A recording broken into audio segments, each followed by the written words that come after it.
Kaya nga kung makikita mo, nandiyan dito sa tagiliran ng barko. Andito sa port side, sana kung malaglag isip po natin, mahangin pa naman. Yan. So waiting tayo pagbaba ng piloto. Magkakabit kami ng pilot ladder. Pilot ladder kasi bumaba na sila. So maglalagay kami ng pilot ladder. Ayun nga, kasi nandito kami sa ilog yun. Yan, nandito ako sa tagiliran dito sa port side. Yan. Kaya dito may mga kan, meron dito mga bridging mo to, bridging mga nagbukay yan, nagbukay. Kaya parang lima kasi ito. Yung tabi ng kuha na ito ilog, ito makikita ko sa inyo. Yan, dredging yan, dredging. Yan, dredging yan. Nagbukay kasi sila, nagbukay. Mga karoli natin, right? Yan. Yan, dito tayo. Standby lang muna. Hindi tayo ng piloto na bumaba. Kasi nga yan. Mahaba itong barko namin, malaki to. 30,000 crustaris yung barko namin. Panglaban-laban to sa alon. Bukan. Kaya tumatawid kami ng malalayo biyahe namin.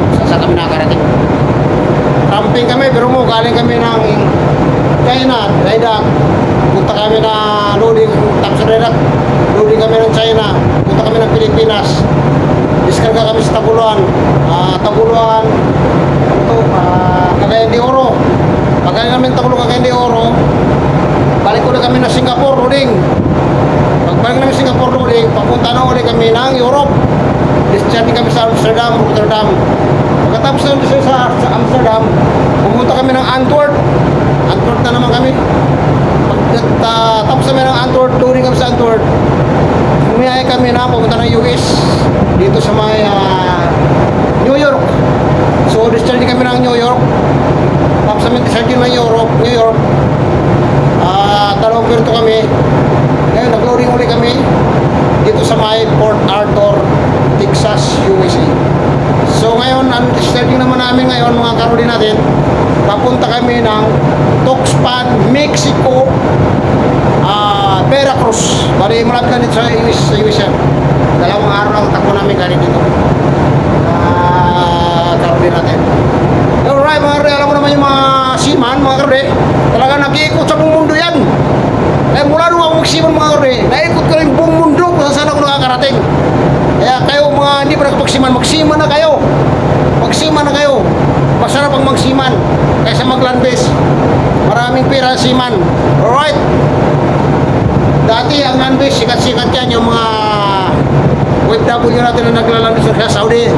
Pag umuwi sila, talagang sikat. Dami silang pera, todo alahas, tagtad, ang lalaki ng mga alahas, kalo mga kanina ng aso. So ngayon, bumagsak ang landes, sumikat yung seaman, kaya mag-seaman na kayo. Proud to seaman, mga bro. Alright? Ayun, ito yung mga bahay. Ito na yung mga bro, ang mga bahay dito sa tabi ng dagat. Ayun, pakita sa inyo.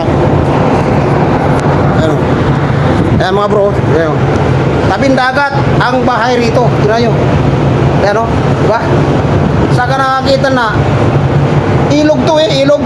Ang mga bahay sa tabing ilog. Ayan o, right? Ganyan dito sa US. Yan. Kasi nga dito itong lugar na US malamig. Ngayon simula na lamig. Mga karudi natin, right? Di ba? Kita nyo na. Oh. Yun. So, paikot-ikot yung silver. So, abang-abang uli. Mamaya, mga rin. Susunod natin na vlog. Right? Kung makikita nyo, yan o. Dito kami o. Yan o. Dadaanan namin sa taming ilog. Yan o. May mga luma rito na mga wheel rig. Wheel rig ba yan o? Wheel rig. Tapos yan mga fishing boat o. Mga nakadikit ito mga fishing boat. Yan o. Dami.